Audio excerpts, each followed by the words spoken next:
Hi, hola. Yo soy Rochelle Newman-Carrasco, uno de los fundadores, one of the co-founders of Virtual Arte Festival, and I could not be more proud and more excited about this entire festival and this particular segment because it has so much beauty. Hay tanto belleza en este segmento que I'm getting chills just thinking about it. And the kind of chills, the good kind of chills, not the kind of chills that you worry if you got a little cold or something. The good kind of chills. I'm going to see if I can take off my glasses because the beauty ring of light reflects off of that. And, you know, we're in COVID quarantine, so beauty is really not our priority. But what is our priority is our nonprofit. That is super important. And you've just seen this segment is collaborating with an amazing group of people. Aaron, Damien, and Othon, and you can Google them and get their last names and all their information from Vala Hospitality. They saw an incredible need when we went into the shelter in place, and they saw that nobody really was focused on the undocumented restaurant workers. And they created something that has had an amazing impact in a very short period of time. No Us Without You. What a beautiful name. Esta gente, tres hombres, está really committed to the undocumented restaurant workers behind the scenes. And they ramped up in no time at all from getting 10 meals a day to people to 300. And the numbers keep increasing. And I'm sure they're even larger now. We have at virtual-arte, virtual-arte.org, tenemos un lugar donde puede poner un donation. We know that it's tough times. So we're not here to ask for donations, but if you have $1 to spare, go to our website, go to our community partners, and you'll see the donation buttons. And even if you don't, we just want you to know what Aaron, Damien, and Othon are doing, because No Us Without You, qué nombre más importante, Linda, No Us Without You, because these are the invisible, really, you know, these are the essential, but they shouldn't be sacrificial. So I'm very excited about that partnership and to be involved with them. So thank you. And by the way, shout out to LA Taco Magazine, because I wouldn't have known about the organization had it not been for them. And Virtual Arte was thrilled to reach out and bring them on. Now, without further ado, ahora tengo dos talentos increíbles, Alex Alpharaoh and Lana Los Angeles. There's so much that I can say about Alex and Lana. First of all, Alex Alpharaoh, not only did I study spoken word with Alex Alpharaoh, which is a whole story in and of itself, but he's a spoken word master, and he's the creator of Spit Fundamentals. His classes and his approach are incredible. And he also has a one-man show, speaking of undocumented, called Wet, a documented journey. And he also has a documentary that Lydia Alvaro did, and it played at PanaFest. I am also a co-producer at Panamanian International Film Festival, and we were proud to have his documentary at PanaFest this past year, as well as a collaboration between movement artists and spoken word, and they're also spoken word like Lana Los Angeles. She was there as well. Alex, unfortunately, had a car accident right before the festival, and he couldn't join us. So I am thrilled that we have this opportunity to bring collaborators together, and we're going to hear the story about their collaboration in a little while, but yo quiero dar mucho tiempo. Mi español es un poco flojo, entonces perdóname, pero me encanta matar su idioma, porque yo pienso que es like a very important thing for all of us to be bilingual. So I believe that we all have Virtual Arte, what I call courage, corazón y creatividad. And somebody told me, don't say coraje, because that's rage instead of courage. But you know what? It's rage of the heart. The artists you're about to see have a rage of the heart. And I'm just going to turn it over to them. We're going to speak later, so you'll find out more about their bios. But I'm going to turn it over to them. And the first piece that they're going to do is a piece called Patrocinia, which is a love letter, is an homage to Alex's abuela, to Alex's grandmother.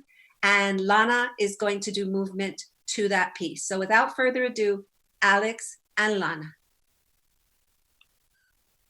If the world is a stage, then my life is but a scene, part of a grander scheme I found within endless chapters of pages, wrinkled and torn, abused by dark ages, overcoming odds and circumstances like the various masks my abuelita Patro wore as she puts on war paint as part of her preparation. Each time she buried a new son, finally her husband.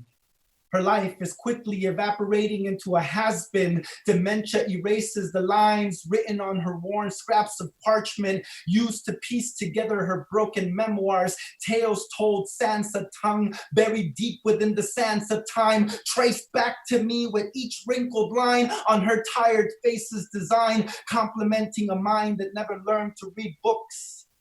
Illiterate, whose life's literature matured through ignorance and poverty. The last living historian of her tribe's ancestry, she has forgotten how to sing joyously, for she is tired. Spending her waking moments dreaming of loved ones past. Her dreams are full of reunions and reconciliation that will forever last. She is tired of waiting for this life to be over so that she can live again. The curfew bell is almost rung. Time to reunite with loved ones that came before. Dimly lit memories of me emerged, now forgotten in the deepest part of her mind. She thinks I am my father. I bother to tell her I am not. She frowns with disappointment, smiles faintly, a poignant reminder that I will never be her Nettie. Forever locked in a perfect circumference made of precious metal, which adorned the left wrinkled finger of mi querido viejo, her dear old man, who took the key to her locked heart onto the next life, a wide-eyed adventurer who once heard my name whispered through the wind. His feet blistered as he forged a new path. I now have a platform to create on and grandpa's strength as reference to pull from. I am his soliloquy left behind, never doubting my design, for my future was written in his eyes, damaged by bilateral cataracts, heart attacks, dissolved love pacts, violent acts that took every man who misguided I and gave me a fresh start by age 15. His worn, weary eyes perceive the vision he interprets while she lays in his arms his vision. A promise that love corrects what this tainted world blatantly rejects. See, that was over 70 autumns ago.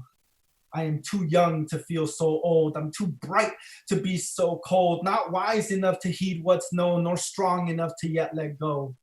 Therefore, I mustn't forget the aforementioned, lest I become this chapter's villain. But until then, I'll use these words to conjure up images that remind me of grandma's sacrifice. This will suffice in claiming that I can't lose. That chapter will never be written because I am this book's main author now. Wow.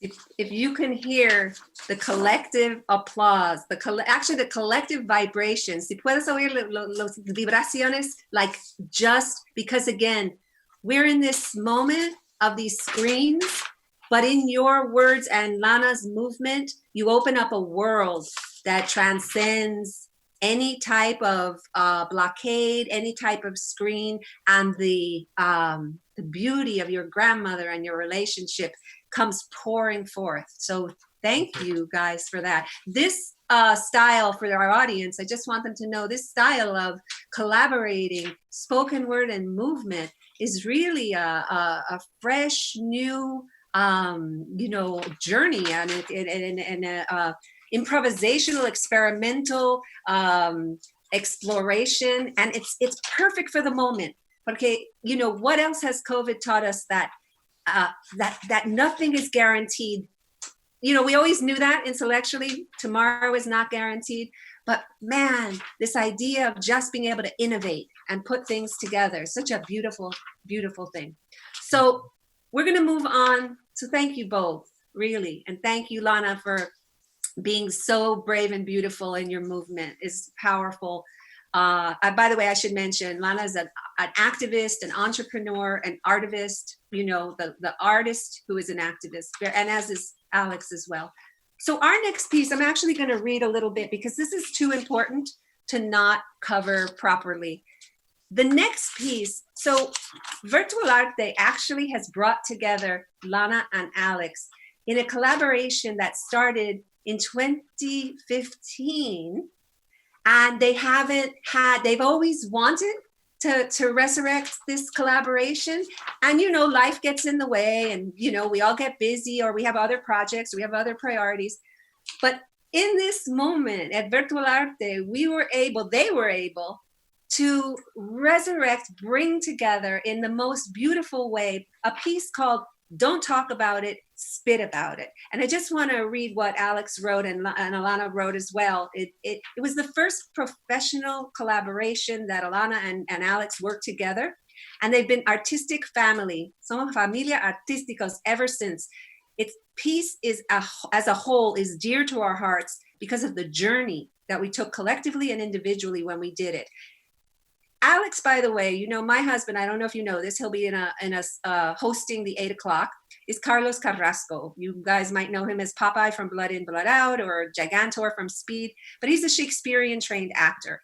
Alex also is a Shakespearean, really, I don't want to say a scholar in the sense of the beauty of what scholarly is just the humanity of scholarly. That's not necessarily that one has to go to academia and so on and so forth. And Alex has created, I saw it, a version of Othello that is incredible. This is going to be, mark my words, Virtual Arte, you heard it here. It's going to be, it is already amazing. It's called O-Dog, and it's a retelling of Othello in iambic pentameter, and in East LA. So it's an incredible journey that he's on. So this piece that you're about to see was his first attempt at writing in verse as an homage to the bard, to Shakespeare. And since then he's gone on to write spit shows, including O-Dog that I just mentioned. And so this is really a special thing. Lana created the role of Karen, and Alex is stepping in for the role of Lonnie. And again, without further ado, I'm going to let them have the stage, and I'll see you on the other side.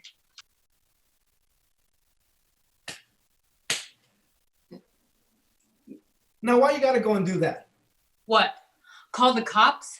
Because you need to learn not to mess with me. Oh, so now I'm messing with you? That's rich. Just because I'm not a robot and I don't do what you asked me to do exactly how you want it, I'm not a good man anymore? What about you? Your perfect behavior and attitude should win you Partner of the Year, Karen. Always trying to be funny, but you're just rude instead. Used to be so kind, caring, attentive, romantic, and now you're just a pathetic drunk. This is why I left you, because I can't stand it. I don't even know who you are. You really want me to stick around for someone like that? I can't grow with you anymore. Oh, so this is all on me? No, I've made plenty of mistakes too. You come over drunk, expecting to see a smile on my face, and we're supposed to put aside all our problems and make up? Care to elaborate, Karen? How so? If I'm such a pain, then you're so full of bull because you know what I'm trying to say. My life with you is hell. Well, Lonnie, since you're so unhappy, why don't you tell me what's wrong? And please, don't whine. You do that a lot, and it's not manly, dear. For starters, your passive aggression, dear. But if you really want to know what's on my mind, this ought to be really, really good. Our lives are reclusive. Insecurities move from being intrusive to becoming abusive till these demons glued onto my pensive thoughts that claimed their lot, and now I'm caught in the crosshairs. Cheating, affairs, walking around with arrogant flares, accusing one another. So let me compare. You did it first, so it's only fair. But see, my tracks are covered. These irrational choices I repeat like stutters. Excuses are thin and weak like busted rubbers, and the voices came inside. I tried to override and wrestle skeletons nestled along the pot blood vessels of my third eye.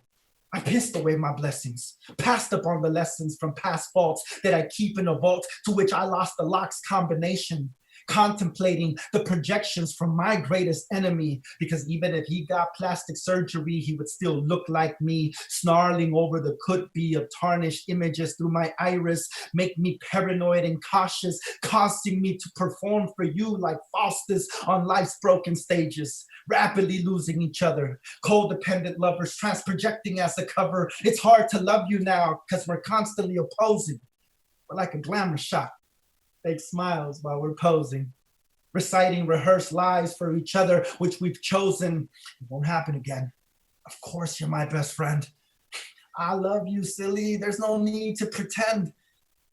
You made me feel overlooked and rejected. How did we ruin every relationship? This is what we've come to expect with. You just don't get it. Maybe you choose not to. You really are my boo. Ghost of a woman that I once knew. I'm waiting. You gonna give me a line or do what you always do and shut down, shut up, and pretend like everything is fine? You're gonna miss me when I'm not around. Hopefully by then you'll have a new clown that can entertain you with misery. Man, I'm so broken. What the hell is... Just forget it. I'm leaving. No, you're not. You're not going anywhere until you hear me out. I'm being held in my own house. Just shut up and listen for once in your life. All I ever asked from you was a little reassurance, love, and validation as a regular occurrence. So did it ever occur to you in this current situation that part of the feeling that our love is now elusive comes from the pain you make me feel is entirely exclusive? I feel suppressed, like pent up knots that become blood clots because our love dies a little each and every time we fought those late night meets. I want you to catch me so I can concede to defeat. We're stuck in this beat. I hate that my love for you makes me feel stupid and weak. I wish that I could say that I was going through a phase. But I jump out of our bed and into someone else's cage. Your eyes hold so much resentment, confusion, and rage. You're falling out of love. That's a fact. I know that. I'm not stupid. I stare into your eyes that are a vortex of cold black. You try to buy me like a slave, pave to pave my silence like purchases, like purses and jewelry from Michael Kors. Is this what makes a happy person? Isn't this the tactic that made your parents' marriage worsen? I walk on eggshells whenever you are home, and it's like you aren't even here because you're always on your phone. You know how much I hate when I cook dinner for you only to figure out that you already ate.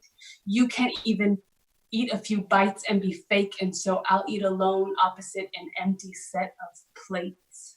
Acid tears rain down from my eyes as lucid thoughts cross my mind when I ride you through blackened skies, formed from dreams incinerated by what we've commiserated. Our bond feels so overrated. Arguments escalated, fight or flight.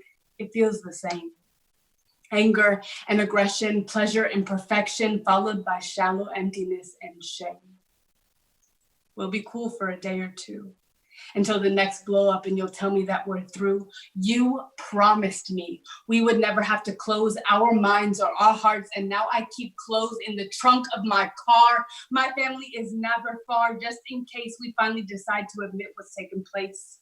You make me feel undeserving and rejected. I'll never be good enough because I'll never be perfected. My ego's beaten and deflected. Everything I am to you is an inconclusive understatement. For granted I've been taken. I'm done. I don't want to hear you cry, rant, and accuse me of crap. I wasn't finished. Scene.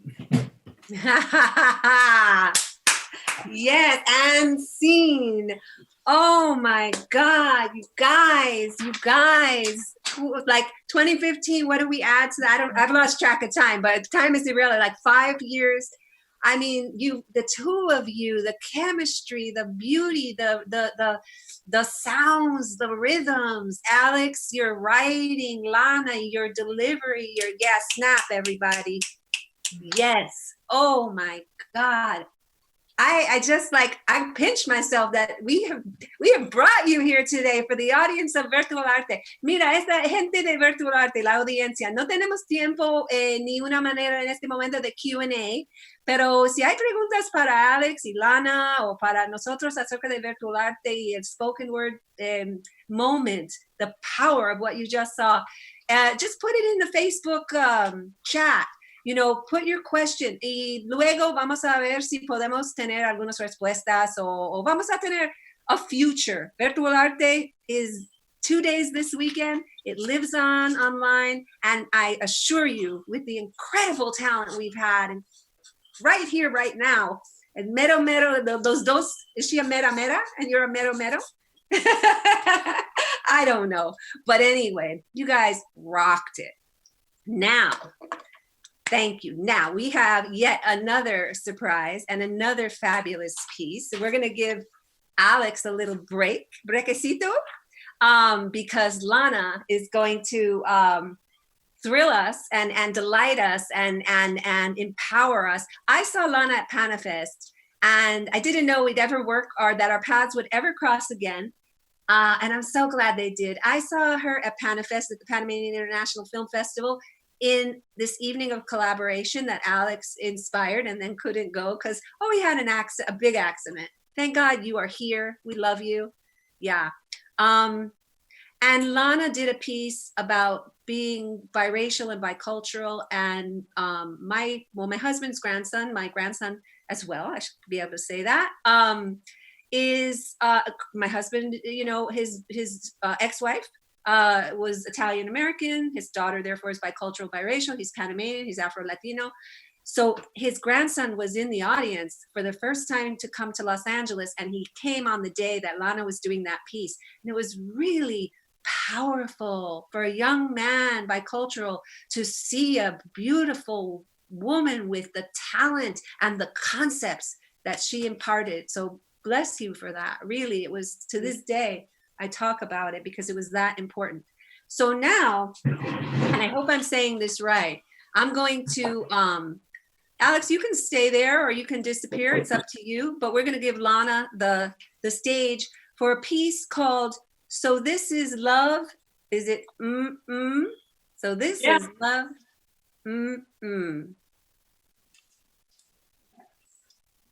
Thank you.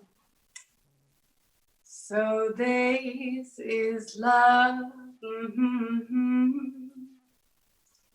I have always dreamed of a storybook romance, the kind that sweeps you off your feet and puts you in a trance, whisking you off to somewhere beautiful beyond the walls of life's kingdom that you have always known.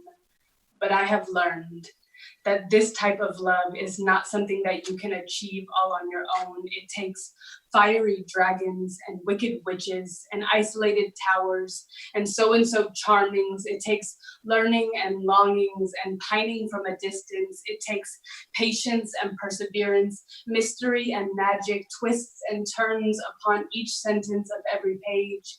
It takes a lot for this type of love to be great. And it's no secret that you will have to slay your share of demons when your own brother will lead you to your fate, straight off of a cliff into a ravine because he just can't wait to be king. These are the stories we have learned of love and loyalty, and it is no mystery that we have all been fed our fair share of poison apples, tricked into helping someone who doesn't have our best interest in mind after we spent our time cooking and cleaning cobweb just for a chance to sleep in a warm bed. So this is love. So this is love. We have never had two legs to stand on, steadily signing away our voices just for a chance to fall in love with someone perfectly content, never hearing you speak, taught where to go and what to think, daydreaming in a dungeon like, look at this stuff, isn't it neat? Wouldn't you think my collection's complete? We have always been the dutiful daughters, steadily signing our lives away to see monsters just for the chance to be noticed, but not to worry. You'll get a pretty dress after a little hocus pocus. It is really easy to teach little girls to be beautiful so that someone rich can fall in love with you. How many Instagram princesses do you know being paraded into explore page ballrooms because filters and facetunes are one hell of a fairy godmother like Bippity Boppity Boop and you are so quick to give this social media generation the hate, but we were force-fed these false images upon VHS tape. I have had my fair share of princess parties and spent my time playing with all the Disney Barbies who were always marketed as needing to be sold with their Prince Charming. This is a tale as old as time. This is old news, and they'll teach you the blues as long as you're willing to face the swamp fog and learn that the black girl's prince always gonna be turned to a frog. This romance is storybook segregation, a misogynistic twist on true love's tantalization. We are prided in someone else crowning us the one. So this is love. Mm-hmm. So this is love. Mm-hmm. So this is what makes life divine. So it's no wonder I'm just fine, sweeping soot from under cat foot and bringing you tea, keeping gutter mice as company. I only need animals as a friend, because, well, I can paint with all the colors of the wind. Don't trip. I have loved my fair share of beasts, steadily sacrificing myself so someone else can go free. I have yellow dress danced with the devil and thanked wishing wells for my parents' marriage because all stepmothers are evil queens. We are cultivated in the chapters of someone else's truth, spending our youth learning love from someone who made their millions, teaching millennials to play damsels in distress. So please forgive me when my anxiety gets the best of me, when my new knees get weak and the voice I gave up begins to shake and I say things that I don't mean. See, I have pricked my finger one too many times and taught to bide my time waiting for Charming to wake me from my stupor, I mean sleep. It's really easy to hurt my feelings when I was taught to use them to sacrifice for someone else's needs. Hard to realize love when I'm just waiting to be turned into a pumpkin. I'm so ready to quit before I can even see if the damn glass slipper shoe fits. So tired of feeling like a conquest, steadily stuck into some insatiable contest, waiting to be chosen as your princess. Sometimes I feel like I can't do this because I'm just a girl searching for a whole new world, a dazzling place I never knew. And so I'm at home in this isolated tower just waiting for you. This romance is not storybook, it is a horror flick, and I am next to victim, waiting to play someone else's point of view, because for all I knew, once upon a time, this was love. So this is love. Mm-hmm. So this is love. Ooh. Can I? Wow. Can we fist bump? Can we high five? Can we? Like, oh, social distancing. Oh, woo! Oh my God. I'm like crying and I'm excited and I'm damn. I'm sorry. I don't know if damn is a bad, but damn. Doesn't sound as good as I do. Anyway, oh my God, okay. I'm glad we have time to not just bring those beautiful pieces to the public, to your loving public. Yes. But to hear a little bit about this journey that brought you here. I think that, there's a million questions we can ask you about your past and what you do, but people can Google you. That's the beauty of it. And that's why this is live. Google. I'm very Googleable. That I know. It's like, you want to know about me, Google me. But you want to talk to me. Entonces, vamos a hablar porque realmente I want to know behind the scenes. The other day, I'm going to start this way, and then you guys take it. We had a little conference call. Tenía una llamada de conferencia para preparar y todo esto. Y Alex was like sitting at his kitchen table with, his kitchen behind him, and Lana was in her space. And And Alex, you said something amazing about what this virtual arte moment, this one, my call to you, hey, can you do this? What do you think? And how it's been. What do you remember kind of what this journey has been like? And then Lana, you can chime in as well, but let's start with Alex. I mean, yeah, it's been an amazing collaborative experience.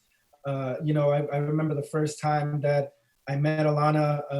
It's funny because she was more, I was more nervous about meeting her because, I had heard so much about her from our mutual friend, and we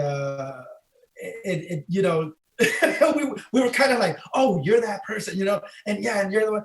And so, having her originate the role of Karen was such a blessing because she's so multifaceted as a talented artist that she is. She's able to sing, she's able to move, she's able to act, she's able to do poetry. And so it was really easy for me to tailor the character. And she's been an integral part of Don't Talk About It, Spit About It since the very beginning, to the point that when I started working on rewrites, like I mentioned to you in our conference, this play was premiered at the Hollywood Fringe Festival in 2015. Shout out to Hollywood Fringe Festival. And then it went on to have its West Coast premiere at Casa 0101 in Boyle Heights. Shout out to Casa 01. For the love that they showed us. They integrated us. And then it went on to become part of the Poetry Lounge's first annual Get Down Festival in 2017, hosted by the Poetry Lounge at Greenway Court. So a shout out to Shihan and everyone at Poetry Lounge because, they are the premier open mic spot in Los Angeles. They've been going at it for 20 plus years. We're so grateful to have been invited to be a part of that. And Alana has just been ride or die with this project from the very beginning. And I'm just so blessed to be able to call her a friend and artistic family. Wow. Lana, you want to jump on that and share your perspective? I mean, nobody says it better than Alex. So I feel like that definitely sums it up. But yeah, it's just been a journey. It's been a really amazing artistic journey. And I'm so thankful that I have been able to ride with Alex for this long. He mentioned the other day in that conference call you were talking about, it's been like half a decade, which is like mind-blowing to me that we've been like down and working for so long, but it really has been a journey. And I think together we've just continuously been creating and finding and navigating opportunities to share our work, share our stories, and just be in touch with our community. And I think that's something Alex and I really have in common is everything that we do is based on or for our community. Mm-hmm. And so I think that that's big, even just with doing this today, it's for the community. And even when we're not able to be out in the community, putting something out for them and being in touch with each other has just been a phenomenal process for sure. When I mentioned No Us Without You, shout outs again to them. I think it was you, Lana, who said that you did some, restaurant work and yeah. I worked in a restaurant for a long time, or several restaurants for a long time. And we had several undocumented peoples working with us, and I didn't know about No Us Without You, and I would definitely like to look into that because it's beautiful to know that these people who I called my friends and at that time my family have resources to go to, and I would definitely like to spread the word about that. Those are fundamental people and they should not be overlooked. Absolutely. And Alex, I mentioned Wet at the beginning, but for those of you who don't know Alex's journey, again, Google him, but important to his journey as it was an undocumented journey. Alex, well, you tell your story, just a little bit about what Wet is about and your social media handles. We want both of you, we want your social media handles. So yo vine a este país, mi madre me trajo cuando yo tenía 3 meses. I was 3 months old, and my mother, who was an unaccompanied minor, era una menor de edad que vino sin un adulto que la acompañara. She brought me here when I was 3 months old. And I basically grew up as an American, crecí como un americano, pensamientos americanos, asimilado con cultura americana. But I never lost, I never lost my language. I never lost my customs and my culture as a Latino. And it wasn't until I became an adult, cuando era un adulto, that I realized that not having papers was an issue. It was a big deal.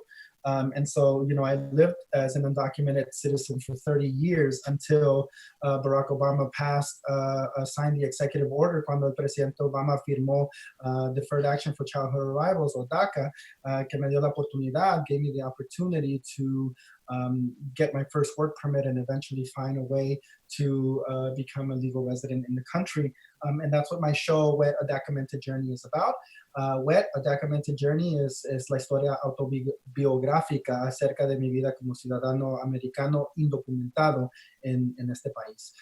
And I've been fortunate enough to tour it throughout the country for the last 3 years. And it's been a huge blessing. I've also been a restaurant worker. I've also been a busboy. I've also been a bartender. I've also been a server. Entonces, muchas gracias a la comunidad que está haciendo el esfuerzo para mantener resources and assistance for people that have no status in the country, who are being hit very hard by this pandemic, people that don't have access to unemployment benefits, people that don't have access to a WIC or food stamps or SNAP or any type of aid. Thank you so much, because as somebody who has lived that in the flesh, I know how a little bit goes a long way. So yeah, absolutely. So go to virtual-arte.org, go to the donate and the community partners. Lana, I just would love to know, and Alex, what's your social media handles? Across the board, Alpharaoh, Alpharaoh, or like Rochelle said, if you type in Alex Alpharaoh on Google him. You can go to my website, documentedjourney.com, and you can find more information about me there.